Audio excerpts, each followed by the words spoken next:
Cool.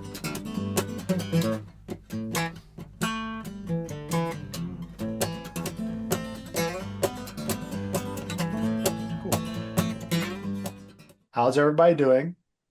Everybody doing good? Yeah. That was a very lively conversation we just had about banking. I think that one, I mean, the point of this, what we're trying to do is try to, build some food for thought, try to get some debate going, try to get some conversation, build everybody's understanding.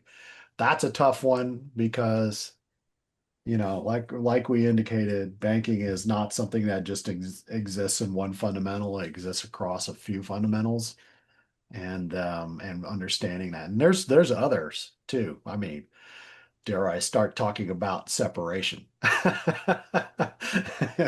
and what that does, right? And now you want to talk about some confusion, AJ? Let's start talking about separation. That'll I scare thought some that folks. has to do with divorce. Yeah, it could be. Yes. Mm. That's how I separate you from me. So anyway, there's a few of those topics that are out there that are going to be kind of interesting. Tonight, I did send out an email that said that we are going to be talking about seniors, and I immediately got an email back that said you're wrong. You're going to be supposed to be doing something else instead. So we are not going to be talking about seniors tonight. We're going to put that off till next week, and I think that'll be fine. We were prepared, but also Scott also had a topic that he was working on that actually was scheduled for this week. And it is about, well, Scott, why don't you go ahead and start? Okay, so how do I get my screen shared? Go down to the bottom. There should be a button that Oh, says I share. just click on share screen. Just click on share and it'll come up with several screens. And then you can pick the screen that you want it to share. Oh, okay. Yep.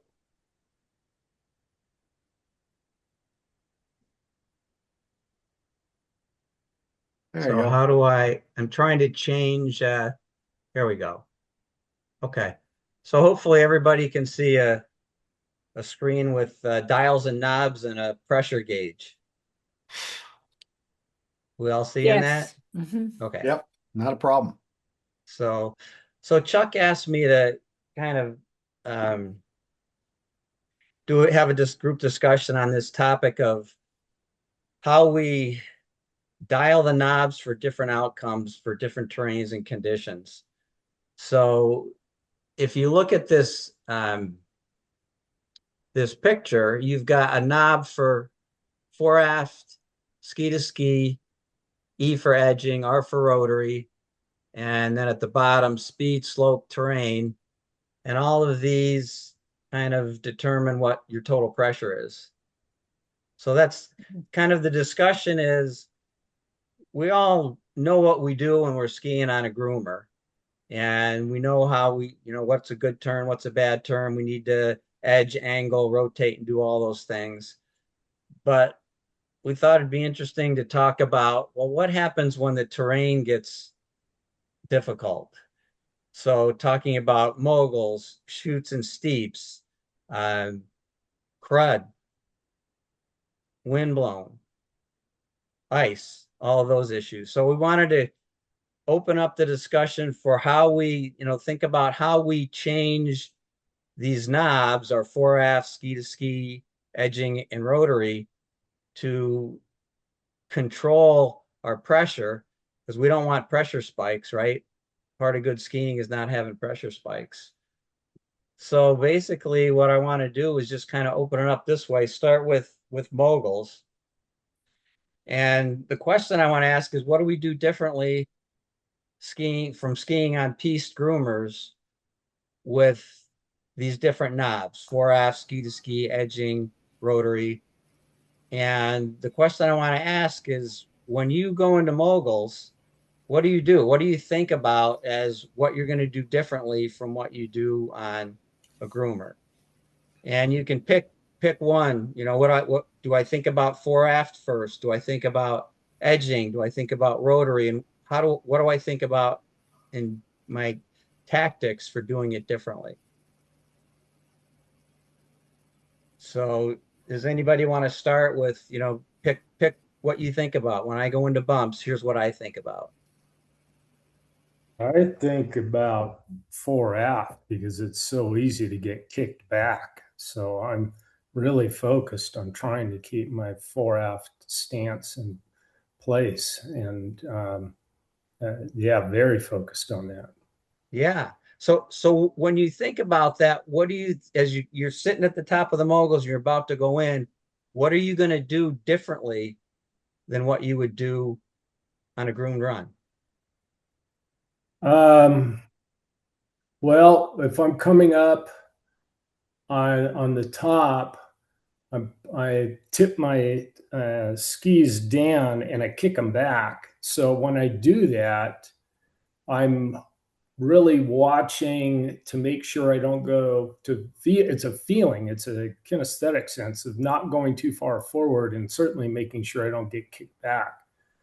I mean, that's really what I'm doing. And then I'm, depending on the mogul terrain, at that point when I'm smearing between the moguls. Okay.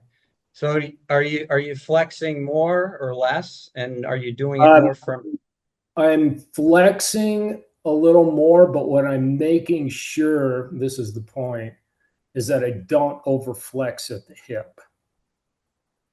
Because if I do that, it's going to kick me and it's going to take my torso and throw me forward when I come up on the next mogul or in between.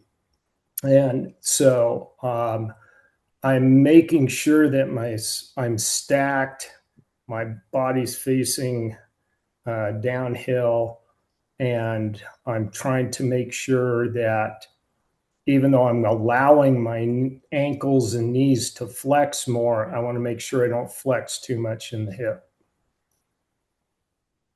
okay. I'm And you, letting the ankles and knees absorb. It's the absorption and take the energy. I'm okay. not sure if that's answering. No, that's good. And then I heard you bring rotary in because you said I made sure my upper body's facing downhill. How Yeah, how because if important is that? but it's really important because, like we were talking last week, if you get kicked back, like you said, your muscles are engaged. You're locked into position. You can't really. Um, you can try to twist your skis, but you don't have as much control in the direction that you're turning your skis if you're too far back. If you're getting thrown forward and you basically collapse at the waistline forward, the same thing is going to happen. You're not going to be in a position to be able to control the direction of your turns by swiveling your ankles, knees, hips. All right. So the other thing that kind of comes into that is talk a little bit about the dirt, like compared to being the way you flex and extend if you're on a groomer making short radius turns versus how you kind of manage your timing and your intensity differently in the moguls. Okay, so again, I think the first thing that would vary for me is mogul terrain. Are the moguls spaced? Are they something like Gandy Dancer at Winter Park? When it hasn't been groomed and you have to turn extremely quickly, the dirt's going to be a lot faster than if you have the mogul spaced out like above Gandy Dancer, right? The section when you're coming off the road up there, those moguls are usually larger, but they're spaced out more. So the dirt in general, the duration of your turns are going to be shorter. There's going to be some probably higher intensity because you're coming, depending on the speed you're coming up against the mogul itself. So you're going to have a lot of compression and G force coming at you. The rate's going to be quicker. The timing's going to be faster. Yeah. Yeah. So, back to fore aft where you started, you're making those flex and extend movements very quickly, right? Because you got to, Very quickly, the flexion and extension. And that's why if you're not centered in your fore aft stance, you can easily, and we all get kicked at times. And it doesn't take but fraction of a second to get lazy and lose focus and concentration when you're moving through moguls that are that close together and you're moving at a faster clip. Yeah. Yeah. What about hearing from someone else? Anybody have any other things from fore aft or edging or ski to ski they want to talk about? I would say I'm working on trying to adapt and blend the fundamentals, adapting the one that basically I really suck at, and then hopefully nailing the one that I can do because it's really hard to release your edges on something steep like Outhouse. It's scary. So I know I'm probably going to be releasing one edge and then the other, but I'm thinking about trying to get to that outside ski sooner in the turn. And why is it critical that you release your edges earlier? And do you use as much edging in moguls? Let me ask that question as well. Well, it depends on the pitch of the hill. If it's something steep, I'm probably going to have a flatter ski, or if I'm on ice, because I'm not a very aggressive skier, I'm going to have a flatter ski. Releasing the edges ideally together, that's going to get the skis to hook up in the snow and create that ski to snow interaction, keeping your feet on the ground. So talking about edging too, um, it seems like, well, let me ask it this way. When you're thinking about edging versus rotary, are you thinking you're doing more edging in moguls, or are you thinking you're doing more rotary in moguls? More rotation.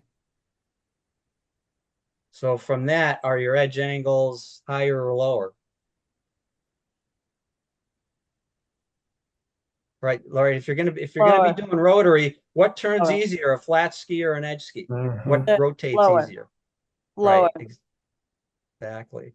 I think that's why we call it schmearing. It's that combination of edging and rotation and just flat, just twisting pivots, pivoting more on a flat ski, and there is some edging that takes place. And again, moguls. I mean, that's a big chapter because there's all kinds of different moguls. Right. Well, look at the picture on the screen in the upper left-hand corner. That skier. The skis are pretty flat. Now, granted, I know that's only a picture in time, but these guys that are doing zipper lines, and I'm not suggesting that's the only way to ski moguls because none of us really ski that way, but they have to ski on a pretty flat ski, don't they? Because they're Yeah. moving those skis across the hill really quickly. And they're not so concerned about slowing down. They want to go fast. So I think that's a good point about doing the rotation versus that. And what about ski to ski pressure? What do we think about that? I remember I did this whole day thing with Terry Barber. He had the whole team out there, and he wasn't telling us what we were working on. He was working with a progression of exploration, like skiing on one foot and skiing on another foot, then doing. So anyway, it was all about two-footed skiing. And then he took us in the bumps.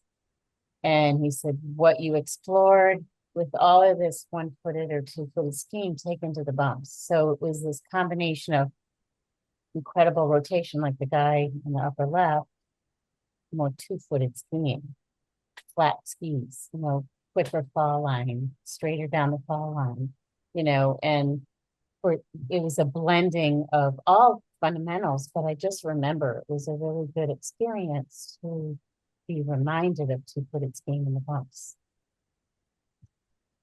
Yeah, I would agree with that. I would think it makes more sense that you're definitely going to have more weight on the outside ski, but it's a lot Right. more even pressure. Mhm. Right.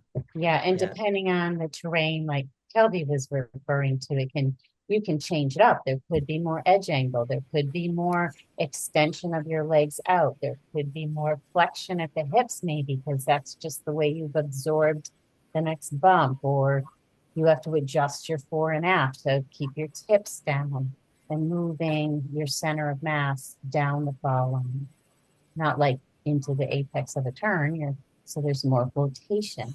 So these are just my perceptions of how I like to see the bumps too. It feels more relaxed, and there might not be like this aggravated pressure you're trying to fight. You're just kind of gently dancing in the bumps versus trying to fight it. You're letting the softness of your joints absorb and move, and the flexibility of your lower body to move as you trust that your tips down and fore position, keeping your center of mass over the base of your skis will guide you, will help you stay balanced. Yeah. Well, and that goes back to what David was saying earlier. It's like if you're not centered on your skis, you can't do all those things you need to do. And you need that more flex and extend and that quickness to make sure that you're always centered. And the other thing about that, we talked about, geez, you have to flex more. That extra flex, doesn't that help you with your rotary? Because you've got to have more rotary too, right? That's where you get into regulating the magnitude of pressure. We actually like spend half a day with Murmur Blakesley doing side slipping in preparation of getting into the moguls. I mean, to the point that we were saying enough with this, whatever expletive you want, side slipping. And then when we got into the moguls, it just made a lot of sense. Like Dave, you said, smearing, this side slipping. And the other thing that I've worked on is retraction turns. And I think the top left, is that Demelza Clay?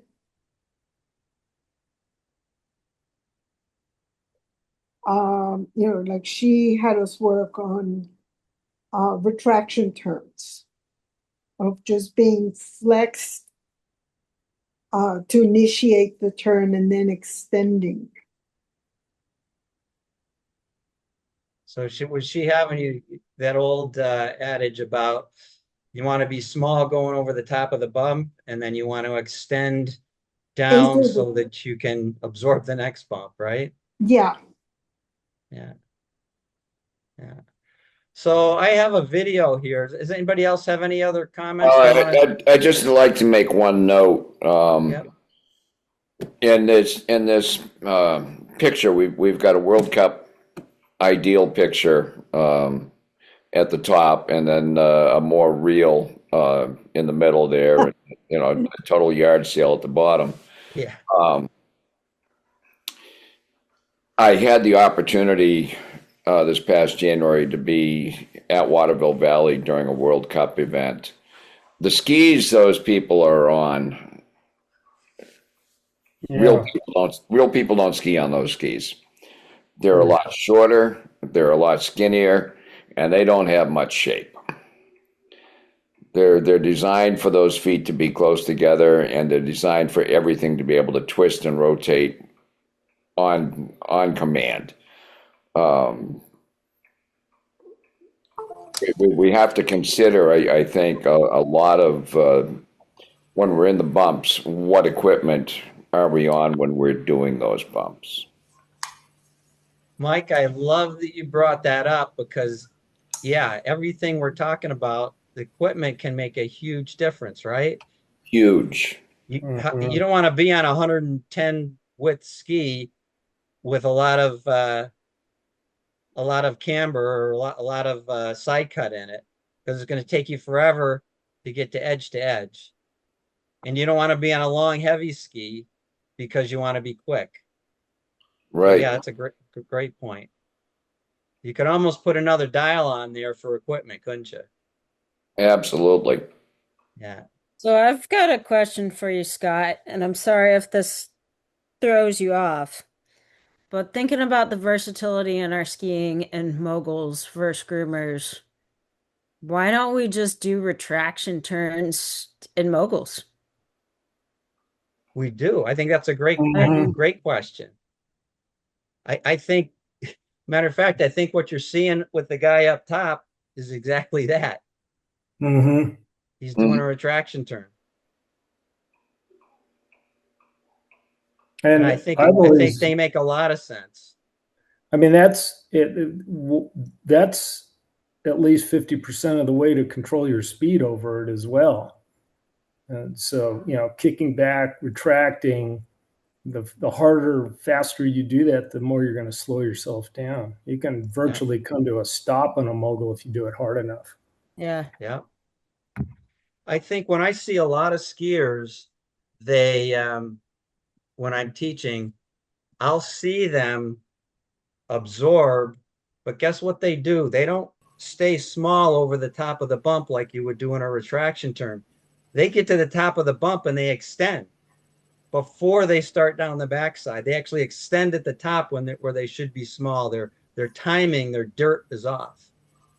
And I point that out. I don't know if any of you have had that same experience, but that's a lot of the wannabe mogul skiers. They absorb, but again, they extend before they get over the mogul. They extend too quickly. Right. That's In why a they're a retraction mogul turn, clinic. you can't do that in a retraction turn. A retraction turn is absorbing. It's simply pulling the feet up underneath, absorb Mhm. the pressure from the finishing phase of the turn. Are you also Yeah. pulling them back underneath you? No, No, just up. up. Well, that's an I interesting. think, yeah, I think, That's a debatable point. yeah, Because I think so, because I think the retraction is the first part of that movement. And then pulling your feet back is this, you can call it the second part two. Right. Because how do you get the tips down the backside of the bump? What do you do? Open your ankles. Oh, open your ankles to get your. Yeah. Push my tips down with the front of my foot. To me, retraction when you pull your inside ski under, right? Yeah. Anybody think If about pulling their heels back as they go over the top of the bump? Yeah. Drop the tips The down. problem is No, stop. you can pull your heels back, but that doesn't actually change the angle of your ski unless you also open your knee at the same time. Mhm. You're gonna have to open some kind of joint to change an angle if you're completely flexed. I think you're pulling it back with your knees and opening your ankles so Your the tips knees drop. do not pull things back. They are a hinge joint. When you flex your knees, it's gonna actually bring your hips behind your feet. Yep. She's right. There- I mean, you that's- have to open Absolutely your knees right. and your hips at the same time in order to get the skis to move backwards. So yes, those are important pieces to remember. And also one other thing, somebody was talking about retraction turns. There's a limit to your ability to move when you do it too much. So it's a happy medium. You want to be in a position to absorb, but as soon as the absorption piece is over, we want to figure out how to get ourselves back into the ability to absorb again. Because you're looking at that skier at the top there. What else can he do from that position? If he's stuck in that position, he'd be pretty much be over, right? We're So he looking has at to. ACLs. I'm sorry. We're looking at ACLs if he hits something in that. Well, I mean, he's only there for a brief second, right? Exactly. Yeah. But then he's got to do kind of what Scott's indicating, which is he's got to figure out how to get the tips down so they'll engage. And he's got to open up so that he can start to dial those knobs, right? Right. A little less edging, a little bit more rotation, a little bit more fore aft, a little less ski to ski. You know what I mean?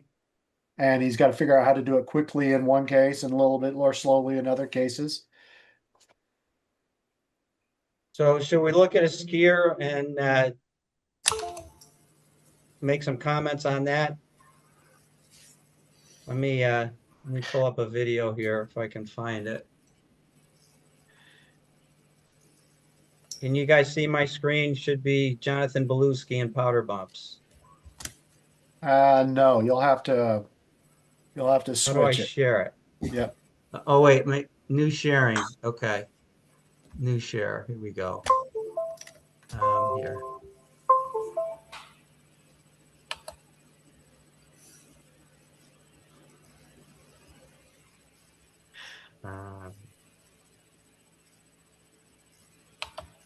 And don't worry, for those of you who are asking about the retraction turns, you're not going unnoticed. So for some reason, the video's not working because I'm trying to share it. You just click on the video. I did. It's frozen. It's frozen. Maybe because hang on. Let me try something else here.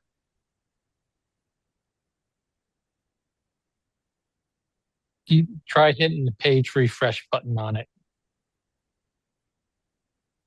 Trying to get out of.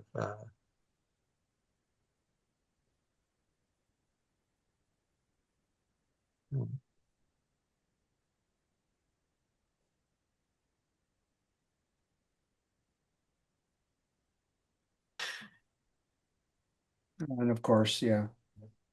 Got your requisite ad. There we go. Yeah, but I'm off my. I think I have to put it in again. I'm not sure what happened. Hang on. Let me cut and paste it again.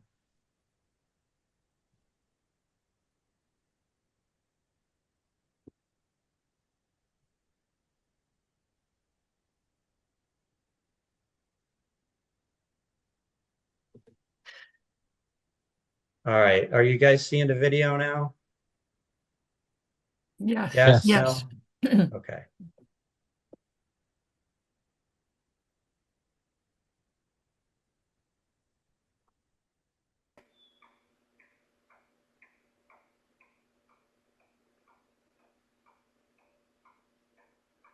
I paused it here because one of the things you can see is his skis are pretty much pointed off to the side Mhm. and his upper body's pointed downhill.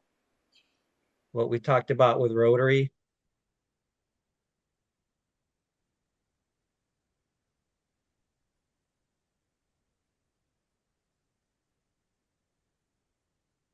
Anybody think a pole plant is important here? Yes. You know, we talk about equipment a little, the blocking pole plant right there. Feet are across the hill, upper body's down. That stops his upper body rotation at times his next turn, right? What does the 30% mean? I think that's the slope, but I'm not sure. It's pretty steep. And I Yeah. think that you could see that he's at initiation pretty far back because 3/4 of his skis are off the ground. You can see he's really diverging his skis at the top of the turn to get that rotation going around Mm. as his feet hit the ground and finish the turn. Right there, his feet are way around. Yeah. Right there. Yeah. There. Hmm. There.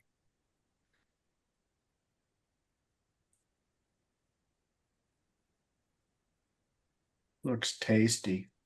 Yeah, Mhm. that. What is that white stuff? Yeah. We didn't see much of that last year. No. Certainly not that deep. Yeah. All right. Shall we let me see if I can share back to the other screen. I'm getting a technology test here. Nope. New share. I wish we had a video of Troy coming down Steins. Do we see your PowerPoint?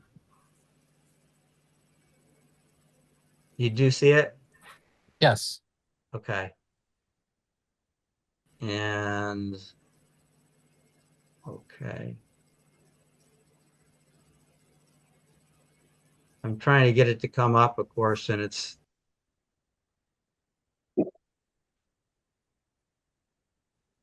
Trying to get it to come up. yeah, it's every time apparently every time I want to show a new screen, I've got to do something. Share. There we go. Steeps and shoots. Did that come up on your screen? Yep. Mhm. Okay, good. Sorry, guys. So steeps and shoots. What do we do differently here? There may be a lot of similarities to moguls because of the pitch. But cry. again, think about your own skiing and think about what you do differently when you're on the really steep slopes. How do we dial those knobs differently? Yep. Anybody have any thoughts? I stay out of shoots. That's And one if it's technique. steep, if it's steep, I end up doing like little hop turns. Ah, there you go. Cool. Okay. So There's- the hop turns. Tears come to mind. Yeah, Mhm. tears. Maybe more edging, higher edge angle. Yeah, but when? Ah.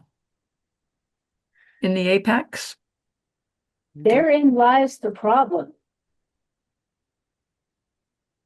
Right. So hop If turns, I that put sounds too like a much- lot of flex and extension and a lot of rotary. Yes. I was also going to say against something else you said, Scott. You said that you wanted your turns to have like even spikes of pressure. Right. And I challenge that because what I want to do is manage my pressure. And sometimes with hop turns, I'm going to have serious spikes. You're going to have spikes. Yeah. What you don't want is to have that spike you. Right. Mhm. I still want to manage, like, use the right amount of flexion so that when I do get that big spike, it doesn't hurt my back. So Yeah, I have the right I'm amount of prepared flexion. for But it. then there's going to be a moment where I'm completely off the ground and light. Yeah. So go ahead. Go ahead.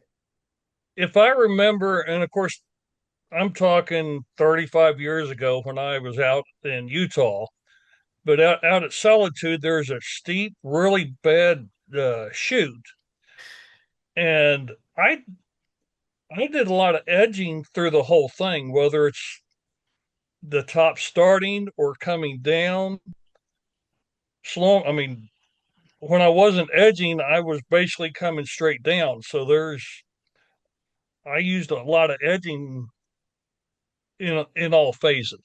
Were you side slipping? I really wasn't doing a whole lot of side slipping.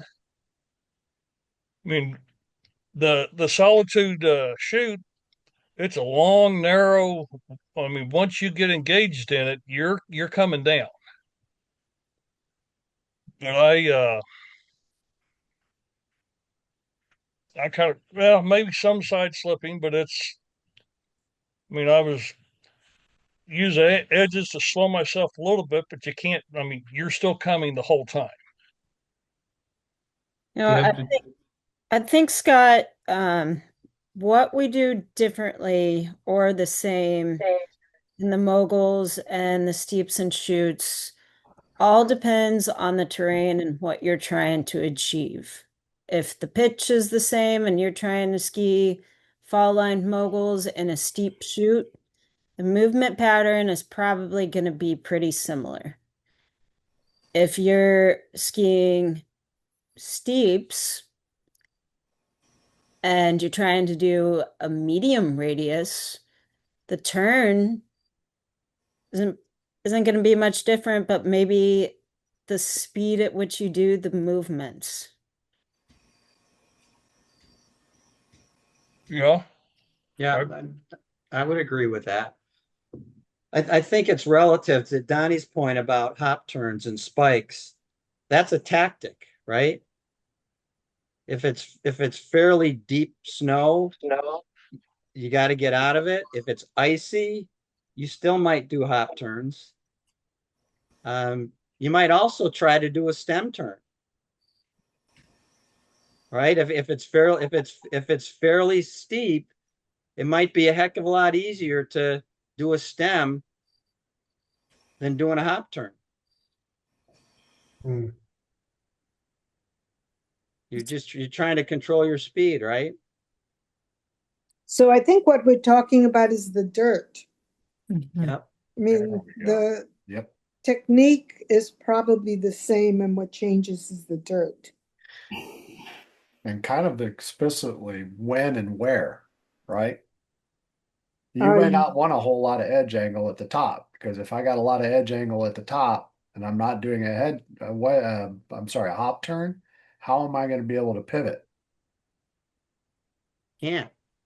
Right. So I want to pivot quickly at the top. So I got dial that up, but I got to flatten the edges to do that.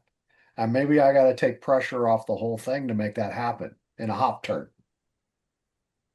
And then when I hit that apex and the oh shit zone, that's when I got to make sure that my skis are still continuing to rotate, but now I got to put a lot of edging in and still remain balanced.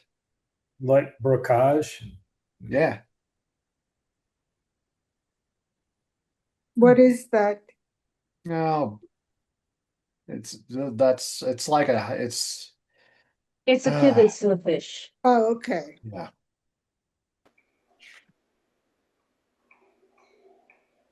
What So she the- said. The other thing that I think about is when you're in a chute or a really steep slope, like we're looking in these pictures here. You want your skis when they're on the snow to be flat, right? You have to be centered on your skis. You got to be perpendicular to the slope, don't you, with your upper body, which feels awfully far forward because of the pitch of the slope. Mhm. And that pole plant can really help you with that, right? If you're on a steep slope and you're planting that pole downhill, that really brings you forward and keeps you centered on your skis. Yeah, I think about projecting my upper body down the hill when I'm on very steep terrain, sort of like throwing my body down the hill. Yeah. And the thing is when you were talking about reaching out in the pole plant, it also helps the turn because it brings the weight off of your outside ski when you do that. So it's easier to initiate the next turn. It also helps you flatten your skis, I think. Because you're getting on that steep slope, you want that edge angle because you don't want to be slipping. But to Gumby's point, you need to be able to rotate your skis, and you can't do that from an edge ski.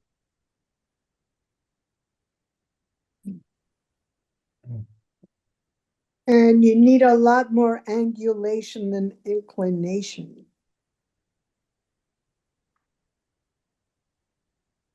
Yeah, I I don't would think look. you can't get away with just inclination or banking in steep terrain. Yeah, look at the guy on the top picture in the green jacket, right?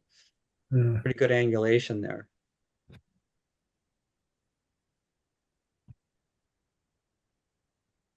All right, I do have a video. Let me see if I can get it to run here.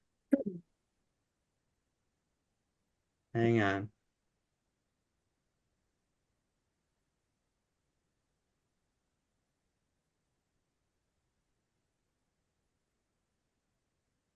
We see the YouTube page. Well, the problem is I'm trying to get to the video and the Zoom meeting is blocking my where I need to click the chat bar. Okay, here we go.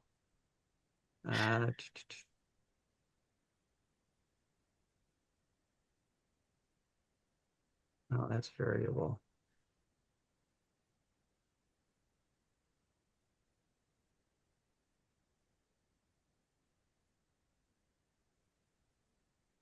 Hang on, I gotta get to a different screen.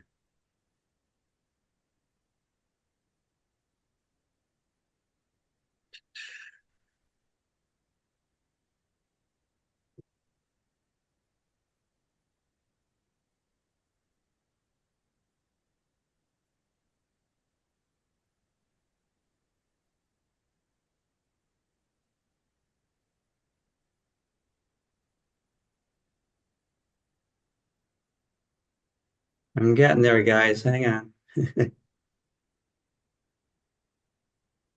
All right.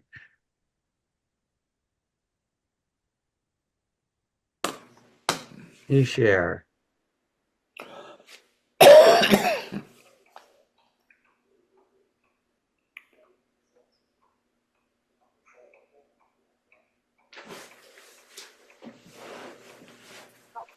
Can you guys hear this guy? No. Okay. No, I don't know if I set that up. So basically, he's going to show, I'm going to advance it just a little bit. And I want to just show you this one section. So he's getting into a couloir. Everybody see that? What's a couloir? Oh, you never heard that? It's a chute. Oh, okay.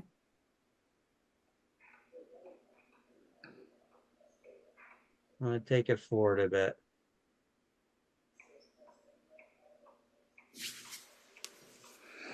The reason I want to show you this is there's going to be two skiers that ski this differently.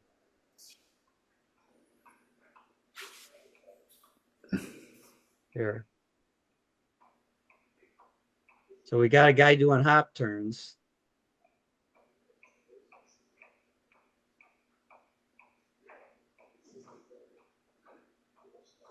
And we had a guy doing, here, let's go right here.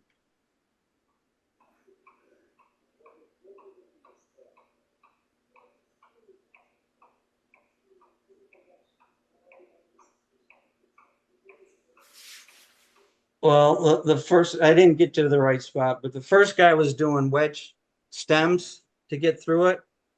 And the second one guy was doing hop turns. So it's really just showing you a couple of different techniques to use. Sorry for my technology, guys. All right, let's move on. Anybody have any other comments about steeps and techniques and how we dial the knobs? I just saw the first guy doing Side slipping. Side slipping. Yeah, there he was was side there was a and if I spot did a here. side slip around, I don't count it that I skied it. Yeah, I know. There was a spot here where here, we'll take it back. He's like any other instructor. He talks a lot. There we go. Yeah, I guess that was it right there. Is it Rogan? What's the Rogan video? Let me get that. I was hoping you guys could hear the video part or the audio part of it. Let me put him on. It looks like the speakers turned off on your video. Yeah, but I can't had it get- running and you guys said you couldn't hear it. Yeah. I can't get to it for some reason. It won't let me get to that while you're sharing. So Can you guys hear it now? No. No, Yeah, see, I can hear it, but you can't. it's on my side. Sorry about that. It's all right. All right, so let me go. Let me see if I can get Rogan's video as well.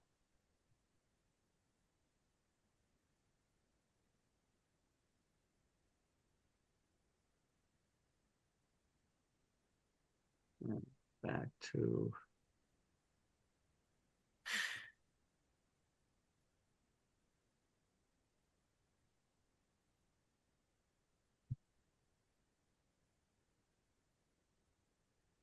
no, I'm drawing a blank. Sorry, guys, I can't get there.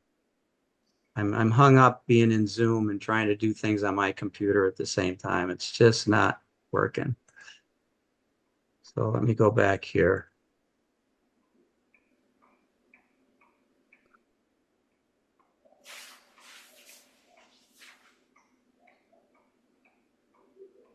So variable wind conditions. Why don't I show the video, see if I can get that video or I'll get it prepped while we're talking about this. So now we moved into windblown crud variable. And I don't know about you guys, but I think equipment's very important because I've had all kinds of trouble with narrow skis and crud. But what's the first thing you think about? You're taking your first run and it's wind blown or it's heavy crud.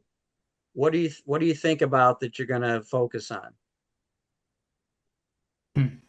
Anticipation. I want to be on that outside ski, man.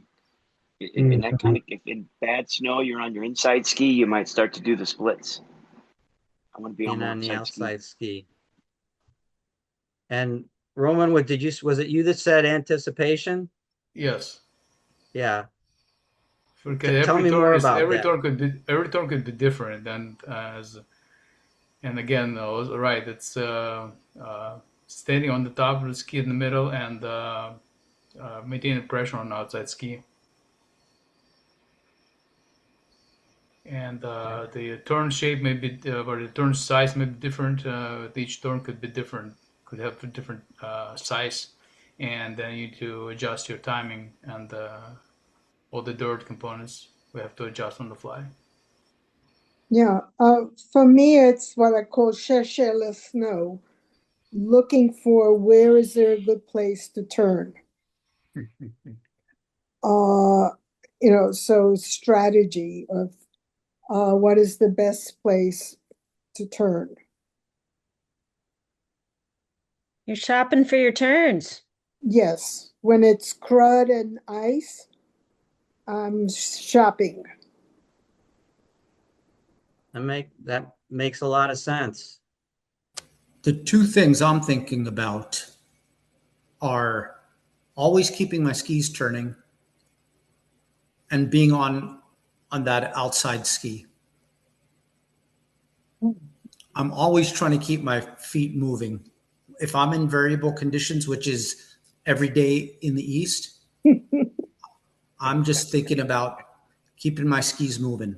When it's on ice, and we're talking real ice, then it's same thing, but allowing a drift. Yeah. So for me, it's intention. What am I doing? Yeah. All So are you, but you want to be more on the outside ski. So I'm hearing from a few people, more weight on the outside ski and normal skiing. Yeah. And it can almost, sometimes when it's really cruddy, I'll start cheating that phantom movement, just lighten up the inside so I have pressure on that side, and I'll also decrease the dirt. I'm not interested in trying to cut and do short radius turns down a hill like that. I want to make sure I don't snap my ankle or my knee. So I'll take my time in carving the turn around and making sure that I'm staying in control throughout initiation, shape, finish, etc. Yeah, I'm also thinking about moving with my skis, which means basically keep the center mass of the base of support. Yeah, I heard that too. Balance over the outside ski, which is a combination of ski to ski pressure and fore aft balance, and being very deliberate there. You guys all see this skier?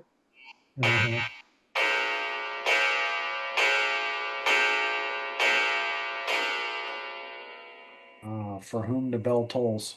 I don't know where that came from. I don't know, but he got lucky because the bell was tolling and he escaped. Yeah.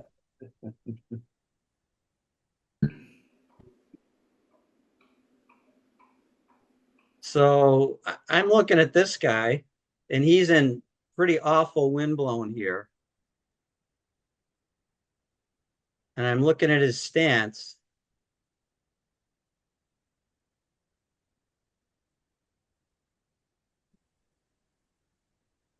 The first thing I see is his equipment. He's on a really wide ski. And he's still struggling with it. By the way, I think there's a reason you don't see many videos like this. And I think the reason is because nobody wants to be seen doing it because it's so difficult. It's really hard to make good turns in this kind of snow.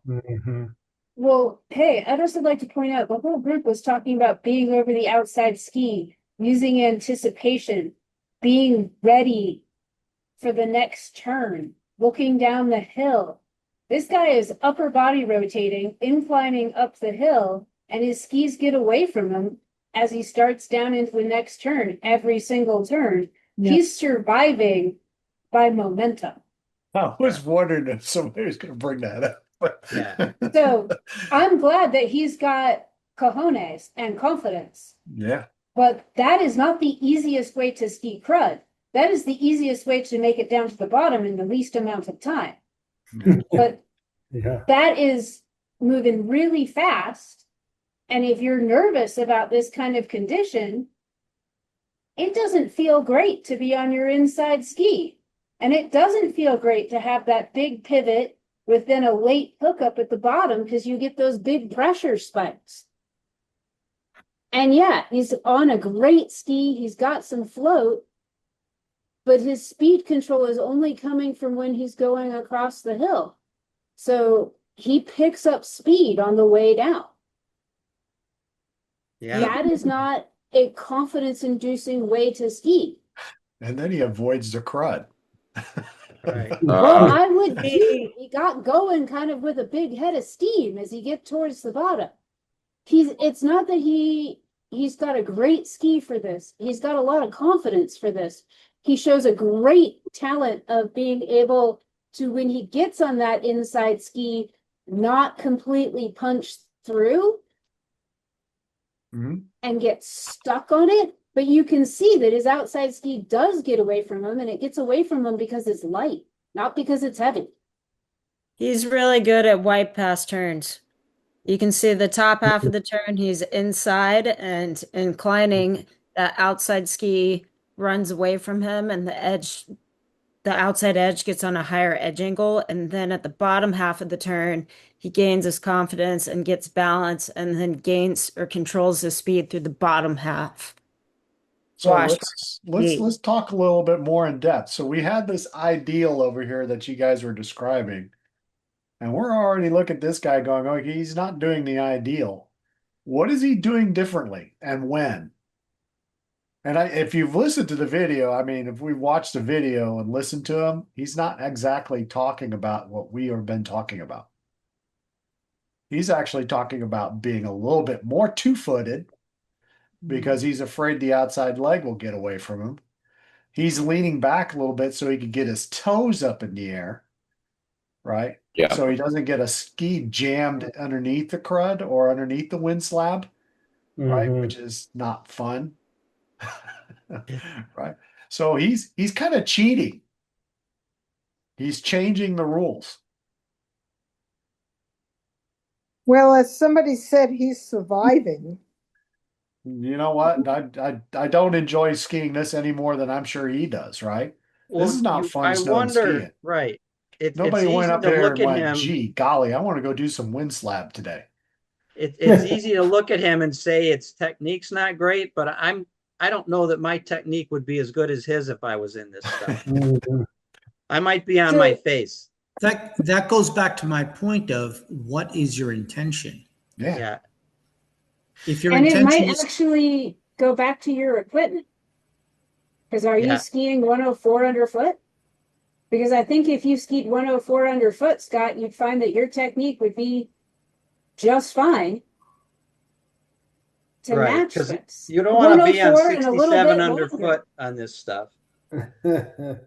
Because, yes, it's a little slabby, but it's also not as bad as he's making it sound. Because when he comes into a stop, it doesn't break and roll away in chunks. He doesn't sink in Right. to his knees every time he comes to a stop. And it's actually been fairly steep. So once he gets moving and he's getting float from his skis, I think the reason he's worried about his outside ski getting away from him and talking about being more two-footed, his outside ski gets away from him, not because he's not being two-footed, because he's not standing on it at all. As, it was said, he's doing white pass turns at the top. Yeah. And that- anytime you do that, yeah, that ski's going to get away. And You know, being aft limits then all of your choices. We know that biomechanically. The other thing, like you showed a great, when we were looking at skiers coming down the bumps and stuff, one of the things you pointed out was how important the pole plant was. Maybe he should try that. Yeah.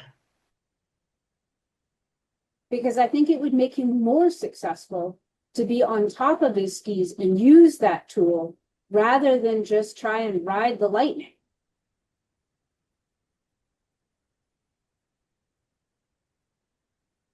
So He's got a Dion, ton of confidence and he goes down the hill, but that doesn't mean he couldn't be more effective. So let me ask you this, Dion. What do you think, when we're looking at those 4 dials, which dial do you think he's prioritizing? Is there one that says speed? There is. I think that's the dial he prioritizes. He's He is using prioritizing the speed. speed and momentum to keep himself upright. So he's prioritizing that, and he's letting whatever the other dials just kind of like fall where they may, right? Does that make sense? Yeah. For the terrain that he's given, that's what he's prioritizing. Yeah. So, Dion, what would you prioritize in this kind of terrain? I would actually prioritize edging. Yep. I I would agree. think I would crank my edging like compared to, say, on a groomer of a similar pitch. I would think about engaging and releasing my edges. I might slow the intensity of my engagement down, and I would increase the intensity of my release because it's going to take longer for the snow to let go because I'm going to get a bit of grab from any kind of deep snow on my edges. But if I can create an interaction with the edges of the skis in the snow, even where it's cruddy, the ski will work, and it then creates a platform upon which I can balance. If I try and move without creating a platform, I end up playing catch up to my gear and being unstable and having my gear go every which way and having to go across the hill to control my speed.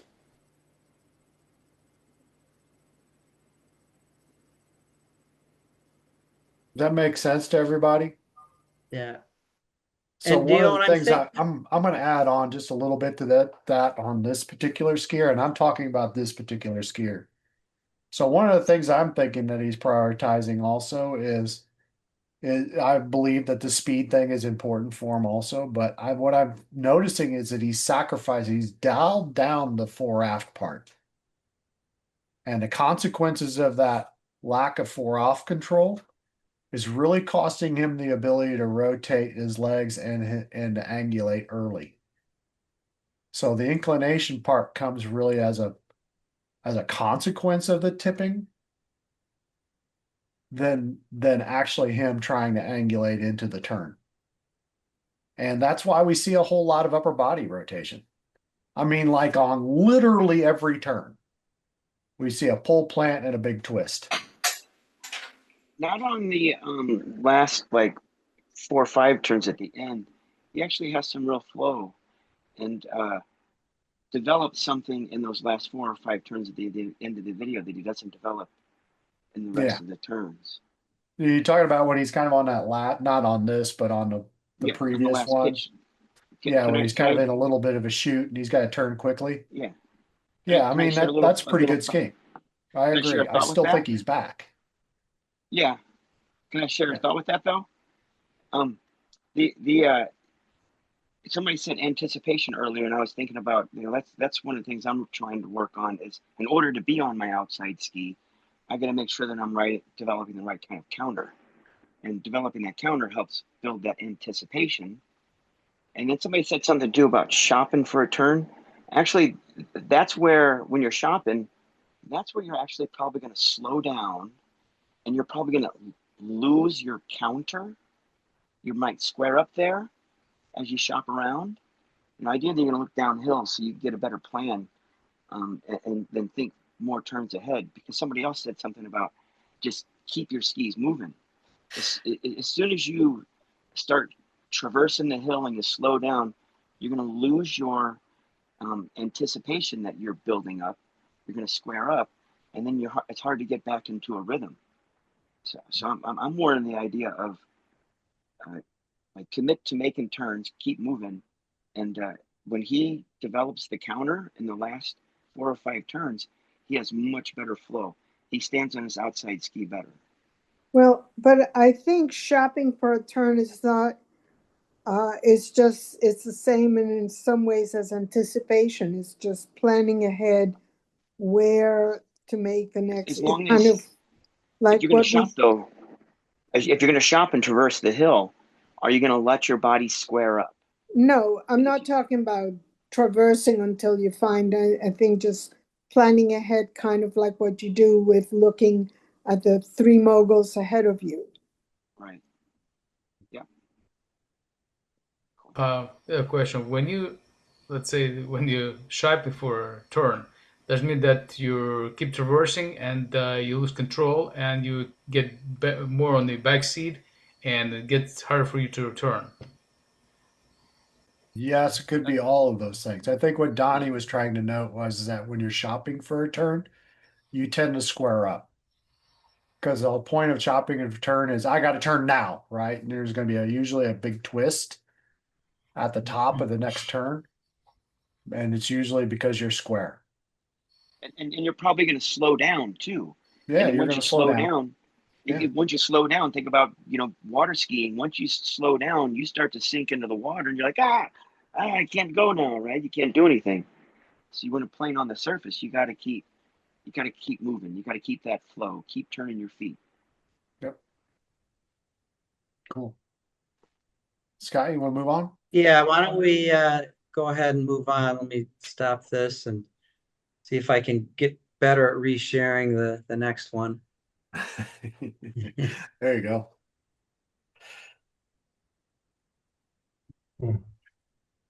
I'm getting better. Racing's come up, right? You guys see a There you go. racer? Yeah, got the Okay. racer. Okay. So now we're in gates, we're on ice, and big difference from skiing crud. Who has some thoughts about what they do differently? What's the first thing they think about when you're skiing ice or skiing gates? You pick your choice. Did I tune my skis this week? That's the first thing I think about. What was that? Mine is Actually, that's a relative point. I like that because if you have badly tuned skis, your ability to create a pressure spike when you're supposed to is going to be elongated. And I want really, really sharp skis because I want those skis to turn quickly. It's not did I tune my skis? It's, oh no, I'm going to get in trouble because I didn't turn my skis. And Jim's going to yell at me. Yeah. Exactly. He doesn't yell anymore, Donnie. We just have to keep lapping Norwegian until you go tune them at lunch. Yeah. I think of the first thing I think about is being balanced over my outside ski.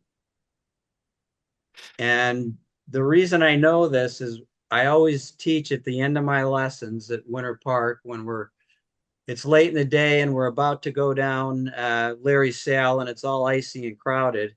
That's what I tell people. I say, you want to be on your outside ski because if you hit a patch of ice, you're going to slide with it. If you're not over your outside ski, you're going to fall inside. Aligned. Align over the outside ski. Thank you, Donnie. Yeah. Yes. Because balanced over, I think that's something we got to be careful of, especially with lower level students. If we get them to stand over the ski, they'll be balanced on it, but the ski might get flat, and then there's going to be no ski performance from that interaction. Yeah. So, I think a line for me works better anyway. Line to the outside ski. You'll see these racers sometimes. Their outside ski comes off the ground, but because they're still aligned to it, they don't fall down. I think that comes up to a valid point. This is where I kind of jump off is that, I always hear Jim Shaw going, if it wasn't for gates, what would a racer do? They go straight down the hill, right? But somebody put these stupid gates out there, and the point is to get around those gates with as few turns as humanly possible. I don't want to be engaged in the snow. I want to be going down the hill as much as humanly possible. So a lot of these racers, there's a very, very quick, powerful spike where all those dials are aligned, and then there's a long float phase where they're just literally falling. Especially when you watch the men, there's a lot of just like crazy falling. Well, maybe not of that big ass Stivet right there, but that's to more control his speed. But so there's a short spike, bam, there's the turn, it's over, and then I want to get off that ski, primarily outside ski, and get moving to the next gate.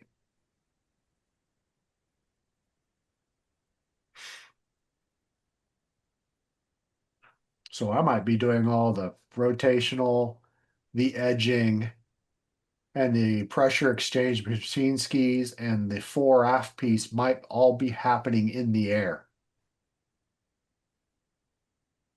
If you're running through a race course. But hey, we're talking about racing, man. Right, exactly. Yeah.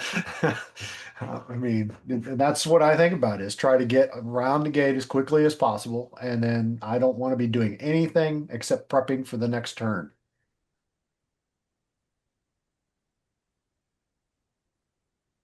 Yeah. Well, one of the things that I think about when I'm just skiing ice is I try to be, again, this is just my thinking. I try to be more deliberate getting on edge. I try to do it slowly and progressively. I try to do it early at the top of the turn because I want to make sure that my edges are engaged and I'm, to use Donnie's term, aligned over that outside ski so that I'm moving right with my skis and my edges are holding.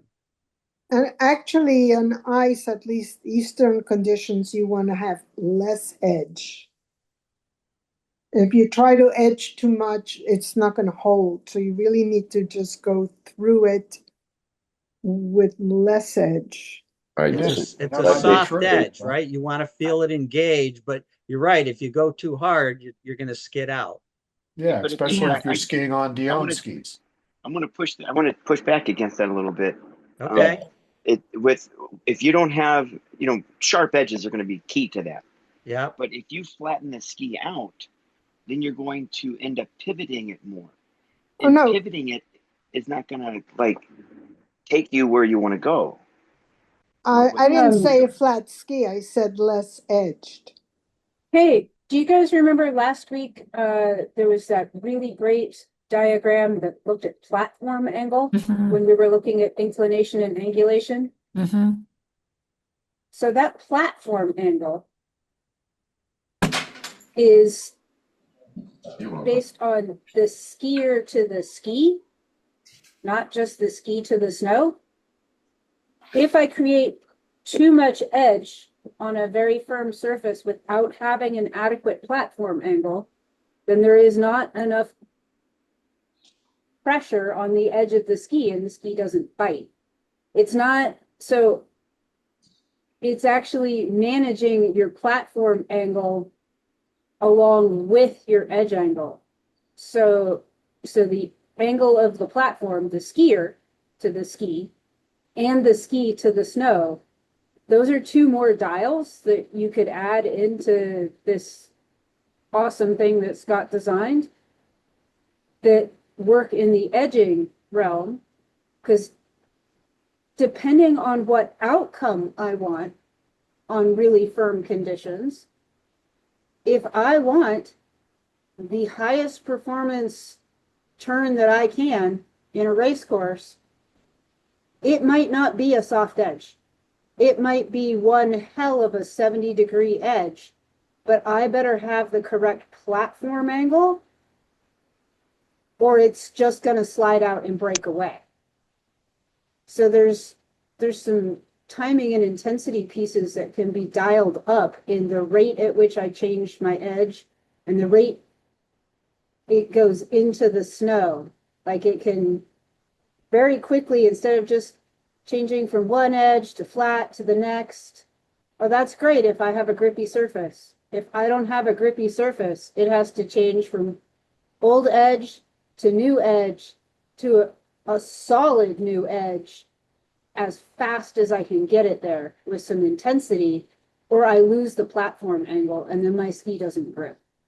So this is where regulating the magnitude of pressure with ski-snow interaction comes into play. Yes, And through an edging regulating, lens. Yes, yeah, because exactly. it's an outcome derivative. If what I'm trying to do is ski beautiful basic parallel turns down a really firm icy slope, yeah, I might want a little bit more of a softer edge. If what I want to do is what these people are doing, hell no, I don't want a soft edge. That won't hold. Won't give me the turn I'm looking for. So there's an outcome piece that goes back to intent. Somebody tells me we're doing performance shorts down the iciest thing we can find. To hell with it, man. We're going to throw it on as high an edge as I can get. As fast as I can get it there. And it may all be lower legs because they don't have time for anything else. Hey, Scott, Yeah. see that video that says 9 best World Cuppers free skiing? Click on that one. 9. Yeah, right there, Trigger Boy. Oh, that one? Okay. Yeah, click on that one. Let's watch that one.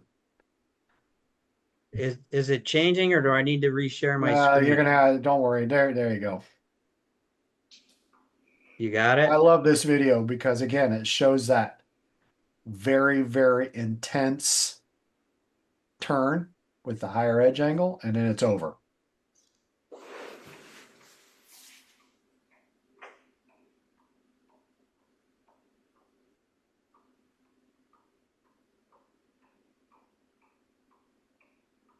So sharp edges are a key. Well, yeah. They definitely help. Yeah. I mean, aligning over the outside ski always helps too. Yeah. Yeah, I definitely got better at having sharper skis last year. It was icier, so that too.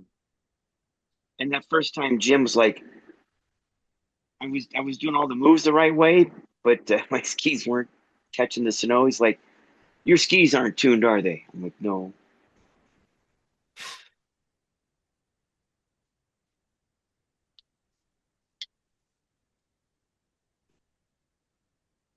All right. I got 921. Any other comments about racing?